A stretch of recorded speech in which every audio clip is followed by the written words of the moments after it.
السلام علیکم ورحمۃ اللہ تعالیٰ وبرکاتہ۔ نحمدہ و نصلی علی رسولہ الکریم، اما بعد فاعوذ باللہ من الشیطان الرجیم، بسم اللہ الرحمن الرحیم۔ انا نحن نزلنا الذکر وانا لہ لحافظون، صدق اللہ العظیم وبلغنا رسولہ النبی الامین الکریم، ونحن علی ذلک لمن الشاہدین والشاکرین، والحمد للہ رب العالمین۔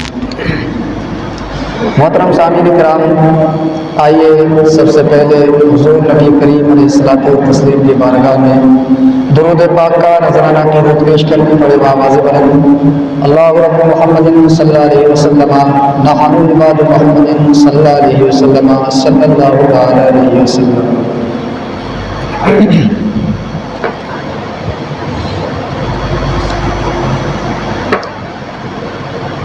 ذی الحجہ کا یہ مہینہ چل رہا ہے اور یہ مہینہ بھی اپنے اختتام کو پہنچنے والا ہے۔ عربی مہینے کا یہ آخری مہینہ ہے، اس کے بعد نیا سال شروع ہو جاتا ہے۔ محرم الحرام سے نیا سال شروع ہو جاتا ہے۔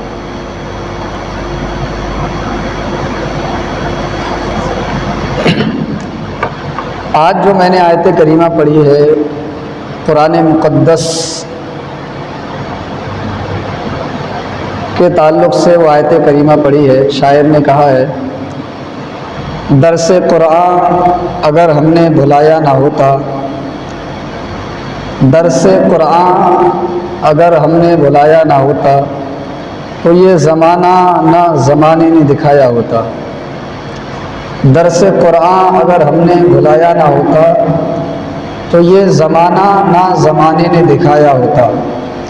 وہ معزز تھے زمانے میں مسلمان ہو کر، وہ معزز تھے زمانے میں مسلمان ہو کر، اور ہم خوار ہوئے تارک قرآن ہو کر۔ اور ایک شاعر نے کہا ہے قول محمد قول خدا، فرمان نہ بدلا جائے گا، بدلے گا زمانہ لاکھ مگر قرآن نہ بدلا جائے گا۔ اللہ رب العزت کے مسلمانوں کے اوپر، امت مسلمہ کے اوپر بہت سے احسانات ہیں، بے پناہ اس کے احسانات ہیں۔ انہی میں سے ایک احسان عظیم یہ ہے کہ اس نے امت مسلمہ کو قرآن مقدس کا انمول تحفہ عطا فرمایا۔ یہ اس کا بہت بڑا احسان ہے کہ اس نے قرآن مقدس کا تحفہ ہمیں عطا فرمایا۔ قرآن مقدس میں ایک جگہ اللہ رب العزت نے ارشاد فرمایا ہے، انا لو انزلنا ھذا القرآن علی جبل لرأیتہ خاشعا متصدعا من خشیۃ اللہ۔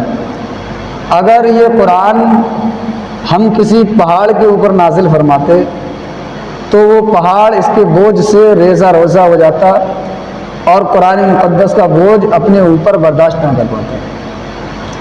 لیکن اس کا یہ احسان ہے کہ امت مسلمہ کے لیے اس نے قرآن کا بوجھ اتنا آسان کر دیا، نہ کہ صرف امت مسلمہ اس کو پڑھتی ہے بلکہ امت مسلمہ کے چھوٹے چھوٹے بچے قرآن مقدس کو زبانی بغیر دیکھے یاد بھی کر لیا کرتے۔ تو آج ہمارے لیے یہ بات ضروری ہو گئی ہے کہ ہم قرآن مقدس کو پڑھیں، قرآن مقدس کو سنیں، قرآن کی تلاوت کریں اور اسے پڑھیں۔ قرآن مقدس کے بارے میں فرمایا گیا تبیان لکل شیء، ہر چیز کا روشن بیان اللہ رب العزت نے قرآن مقدس میں رکھا ہے۔ پہلے کے انبیاء کرام آئے، انہیں اللہ رب العزت نے معجزات سے نوازا، طرح طرح کے معجزات سے سابقین انبیاء کرام کو اللہ رب العزت نے نوازا۔ جیسا دور ہوا کرتا تھا اسی طریقے کے معجزے دے کر کے اللہ رب العزت اس نبی کو مبعوث فرماتا تھا۔ حضرت عیسیٰ علیہ السلام کے زمانے میں آپ کو مردہ زندہ کرنے کا معجزہ عطا فرمایا۔ موسیٰ علیہ السلام کو حضرت موسیٰ علیہ السلام کو عصائے موسیٰ عطا فرمایا، تو جس طریقے کا دور تھا اس طریقے کے معجزات سے انبیاء کرام کو اللہ رب العزت نے وہ معجزہ لے کر کے اس زمانے میں مبعوث فرمایا۔ حضور نبی کریم علیہ الصلوۃ والتسلیم جس زمانے میں پیدا ہوئے وہ دور ایسا تھا کہ عرب کے لوگ بہت فصیح و بلیغ عربی بولا کرتے تھے اور اپنے سامنے تمام لوگوں کو ہیج سمجھتے تھے اور تمام لوگوں کو اپنی زبان کے آگے گونگا سمجھا کرتے تھے۔ عربی اس شخص کو کہتے ہیں جو عربی میں کلام کرتا ہو، عربی النسل ہو، عربستان کا رہنے والا ہو۔ عجمی اسے کہتے ہیں جو عربی کے علاوہ ہو۔ عجمی کا معنی آتا ہے گونگا، تو ہم لوگ عجمی ہیں، عربیوں کے مقابلے میں وہ بہت فصیح و بلیغ عربی بولتے تھے، اور افصح اللسان سب سے بہتر جو زبان ہے وہ عربی ہے۔ تو اللہ رب العزت نے قرآن مقدس کا تحفہ لے کر کے حضور نبی کریم علیہ الصلوۃ والتسلیم کو دنیا میں مبعوث فرمایا، دنیا میں بھیجا۔ تو قرآن مقدس کی فصاحت و بلاغت ایسی فصاحت و بلاغت تھی کہ عرب کے بڑے بڑے سردار، بڑے بڑے عربی میں مہارت رکھنے والے لوگوں نے جب قرآن مقدس کو دیکھا تو اس کی فصاحت و بلاغت کے سامنے ہیج رہ گئے اور کلام کرنے پر قادر نہ ہو سکے۔ جب یہ معاملہ آیا تو لوگوں نے حضور نبی کریم علیہ الصلوۃ والتسلیم سے یہ کہنا شروع کر دیا کہ معاذ اللہ یہ جادو ہے، یا یہ اللہ کا کلام نہیں ہے، یا پھر یہ حضور نبی کریم علیہ الصلوۃ والتسلیم اپنی جانب سے اسے بنا کر کے پیش کیا کرتے ہیں۔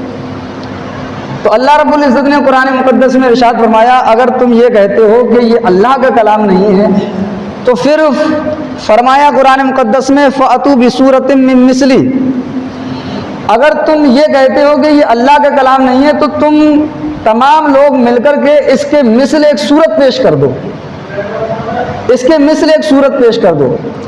تمام عرب کے بڑے بڑے لوگ، عرب کے بڑے بڑے عربی مہارت رکھنے والے لوگ مل کر کے مہینوں تک انہوں نے کوششیں کی، مہینوں تک انہوں نے محفلیں لگائیں، مشقیں کی، کسی طریقے سے قرآن مقدس کے مقابلے میں کوئی صورت لے آئے، لیکن کوئی صورت تو دور کی بات ایک آیت بھی قرآن مقدس کے مقابلے میں لا کر کے پیش نہ کر سکے۔ جب انسان کا مقابلہ جانبین سے جب مقابلہ ہوتا ہے اور ایک جانب کا آدمی جب ہلکا پڑ جاتا ہے اسے پورے آثار ایسے دکھنے لگتے ہیں، پورے آثار اسے ایسے دکھنے لگتے ہیں اب میں مقابلہ جیت نہیں پاؤں گا، تو وہ کیا کرتا ہے؟ وہ کرتا یہ ہے کہ اس کی برائی کرنا شروع کر دیتا ہے، اسے گالیاں دینا شروع کر دیتا ہے، طرح طرح کی ٹاپک سے ہٹ کر کے باتیں کرنے لگتا ہے، کیونکہ اسے یہ اندازہ ہو جاتا ہے کہ میں اس سے جیت نہیں پاؤں گا۔ تو قرآن مقدس نے یہ اعلان کیا، یہ چیلنج کیا فَأْتُوا بِسُورَةٍ مِّن مِّثْلِهِ وَادْعُوا شُهَدَاءَكُم مِّن دُونِ اللَّهِ إِن كُنتُمْ صَادِقِينَ، تم اس کے مثل ایک صورت لے آؤ، فَأْتُوا بِسُورَةٍ مِّن مِّثْلِهِ وَادْعُوا شُهَدَاءَكُم مِّن دُونِ اللَّهِ، اور اگر تم سے بھی یہ نہ ہو سکے کہ قرآن کے مثل ایک صورت لاؤ، اگر تم سے بھی نہ ہو سکے قرآن کے مثل ایک صورت لے آؤ، تو جن کو تم پوجتے ہو، جن کی تم عبادت کرتے ہو، جن کو اللہ کے مقابلے میں معبود مانتے ہو، ان سے مل کر کے ان کی مدد سے یا ان سے کہہ دو کہ وہ قرآن مقدس کے مثل ایک صورت لے آئیں، وَادْعُوا شُهَدَاءَكُم مِّن دُونِ اللَّهِ إِن كُنتُمْ صَادِقِينَ، اگر تم سچے ہو۔ تو یہ چیلنج قرآن مقدس کا کفار کے لیے اس وقت تھا اور قیامت تک یہ چیلنج ہے، اگر کوئی قرآن میں شک و شبہ کرے، قرآن کو کہے یہ اللہ کا کلام نہیں ہے، قرآن میں کوئی کمی تلاش کرے، تو فرمایا گیا قیامت تک قرآن مقدس کی ایک آیت کی جیسی تم آیت پیش کر دو، تم ایک آیت پیش نہیں کر سکو گے، کیونکہ یہ اللہ رب العزت کا کلام ہے۔ اس وقت ایک بہت بڑے شیخ نے، عربیوں کا بہت بڑا شیخ تھا، اس نے کہا میں اس چیلنج کو ایکسیپٹ کرتا ہوں، میں قرآن مقدس کے سورت کی مثل ایک سورت لے کر کے آؤں گا۔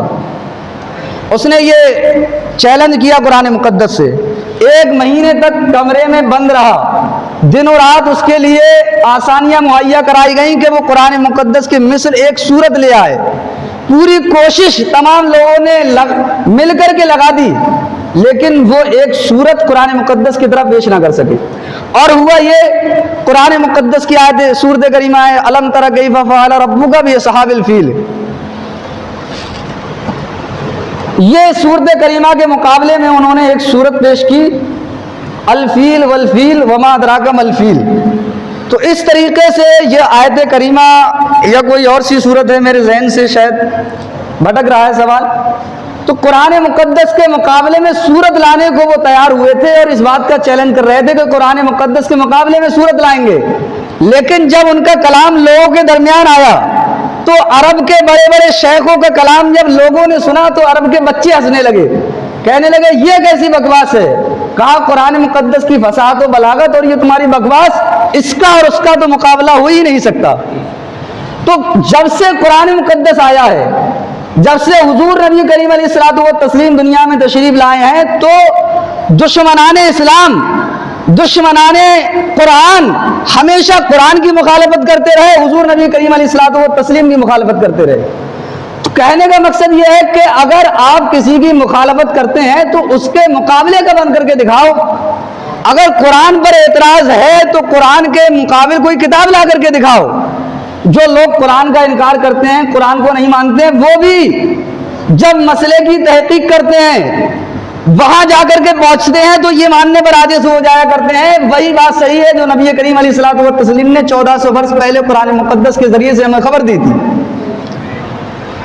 تو یہ قرآن مقدس ہے، ہمیشہ سے اس کے دشمن بنے رہے، اور آج بھی کچھ سال پہلے ہندوستان میں ایسا ہوا کہ قرآن مقدس کی کچھ آیات کریمہ جو ہے ان کو بدلنے کی کوشش کی گئی، اللہ رب العزت نے قرآن میں فرمایا انا نحن نزلنا الذکر وانا لہ لحافظون، اس ذکر کو ہم ہی نے نازل کیا ہے اور ہم اس کی حفاظت کرنے والے ہیں۔ اس کے تحت اللہ رب العزت نے قرآن مقدس کی حفاظت فرمائی۔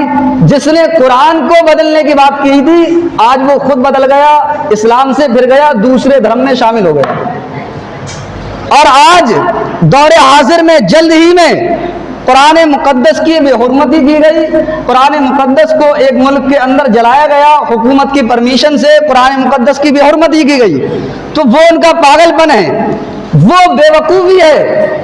اگر تمہیں مقابلہ کرنا ہے تو اس کے مثل کچھ لے کر کے آؤ۔ یہ تو ایک پاگل جیسے ہوتا ہے، جب مقابلے کی بات آتی ہے اسے لگتا ہے ہاں میں مقابلے میں ہار جاؤں گا۔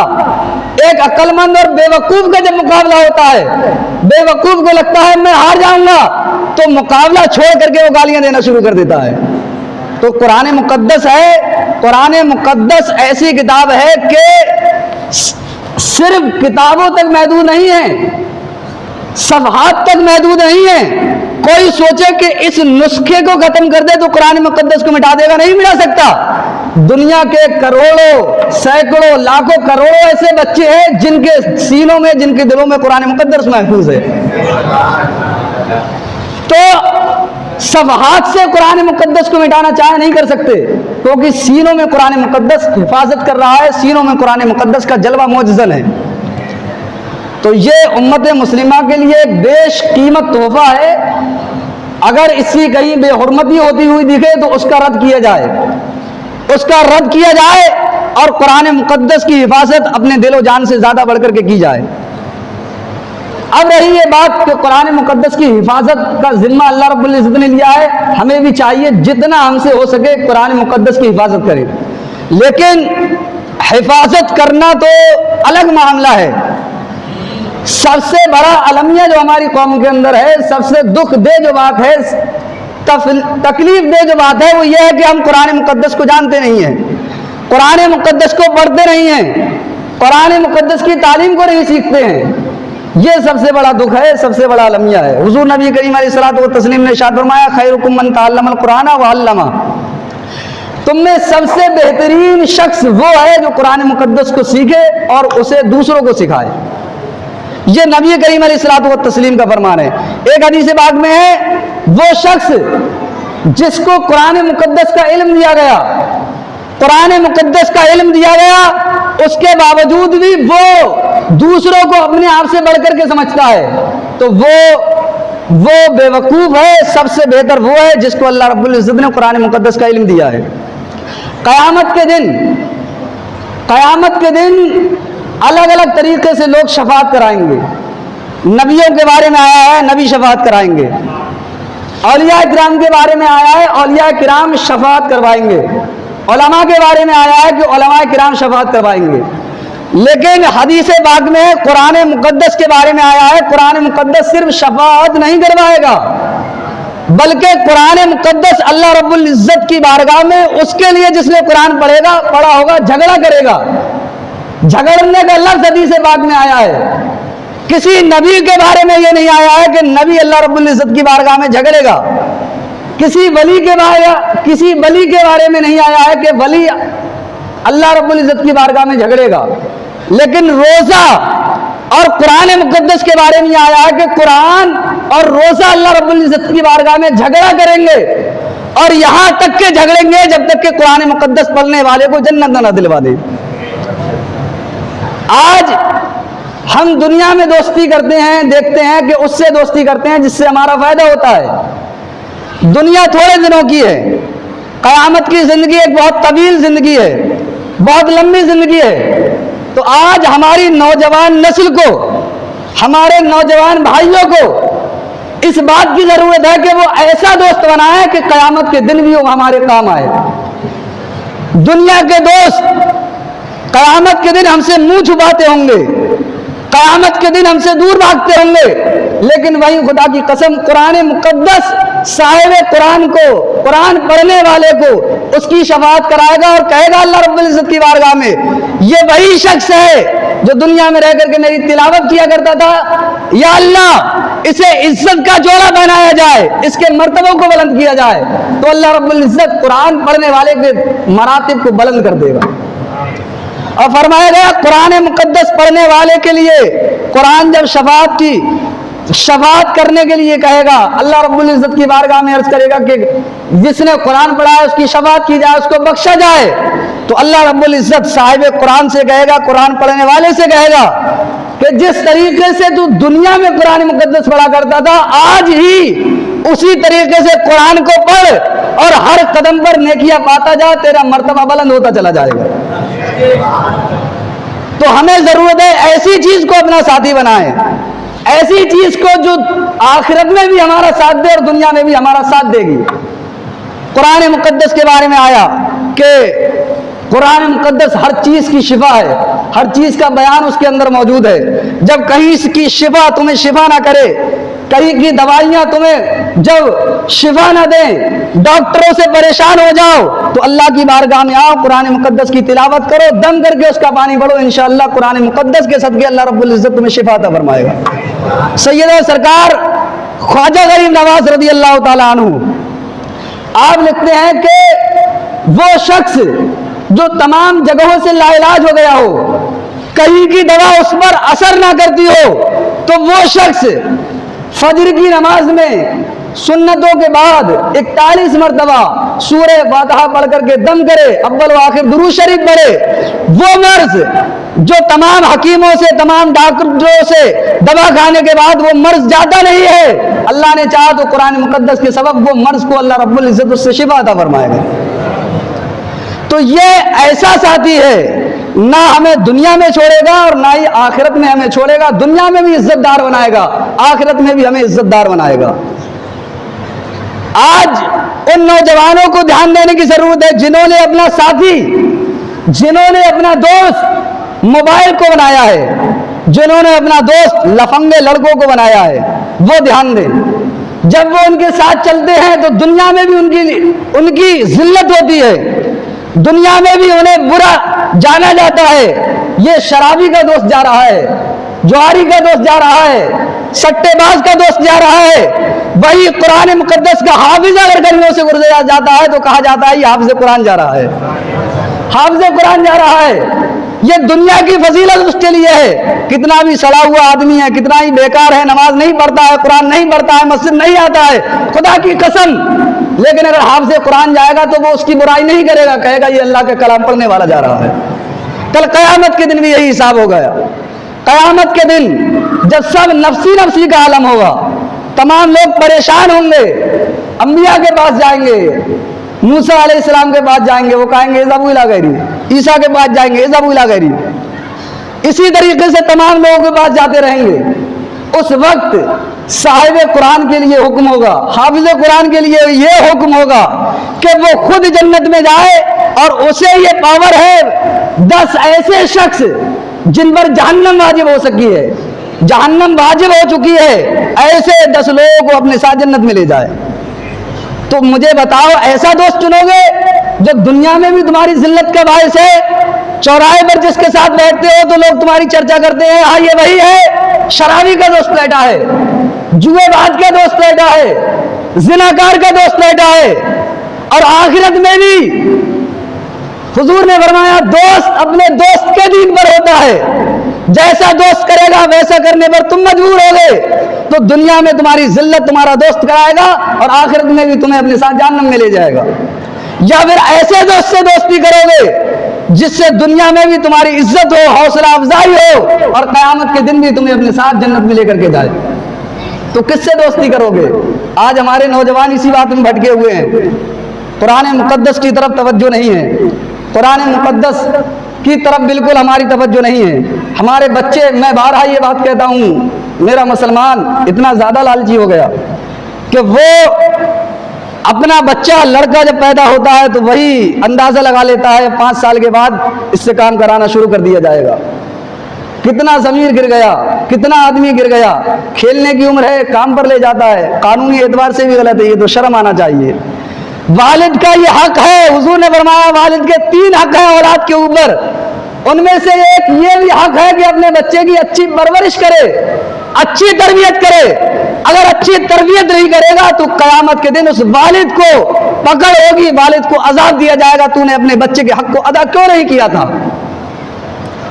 اس والدہ کی بھی پکڑ ہوگی جو بہت خوش ہوتی ہے، جس کے کہا جاتا ہے قدموں کے نیچے جنت ہے، لیکن فرمایا گیا والدہ پہلے اپنے بچے کی پرورش کرے ایسی جیسے فرید الدین گنج شکر کی والدہ نے پرورش کی ہے، خواجہ غریب نواز کی والدہ نے پرورش کی ہے۔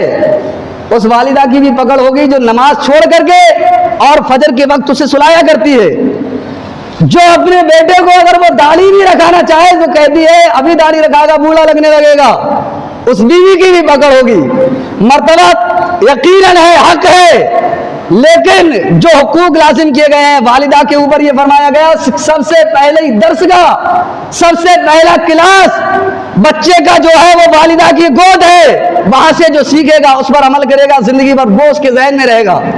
تو اس والدہ کو چاہیے کہ پہلے اسے سکھائے کہ والدہ کے قدموں کے نیچے جنت ہوتی ہے، وہ سکھاتی ہی نہیں ہے، بعد میں روتی ہے۔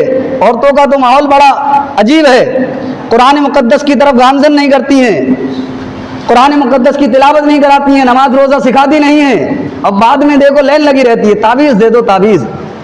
پہلے جب تمہارے انڈر میں تھا، چھوٹا سا تھا، جب تم کہہ دیتی تھی تو تمہاری بات مانا کرتا تھا، تب تم نے کیوں عمل نہیں کیا؟ کیوں نہیں بتایا بیٹا حدیث پاک فرمان مصطفیٰ پر عمل کرو، قرآن مقدس پہ عمل کرو، قرآن مقدس کو پڑھو جس قرآن نے فرمایا وَلَا تَقُلْ لَهُمَا أُفٍّ وَلَا تَنْهَرْهُمَا، اپنے والدین کو اف تک نہ کہو۔ گالی دینا تو بڑی بات ہے، مارنا تو بڑی بات ہے، ایذا دینا بڑی بات ہے۔ قرآن نے فرمایا اے لوگو والدین کو اف مت کہو۔ جس قرآن نے اف کہنے کی ممانعت کی ہو، بھلا وہ قرآن کا ماننے والا کیسے اپنے والدین کو ایذا پہنچا سکتا ہے؟ تو پہلے اس والدہ نے کیوں نہیں بتایا تھا؟ پہلے وہ یہی سوچتی تھی میرا لڑکا ہیرو لگنا چاہیے، میرا لڑکا فیشن کٹ کا لگنا چاہیے، آج تعویذ لیے پھرتی ہے۔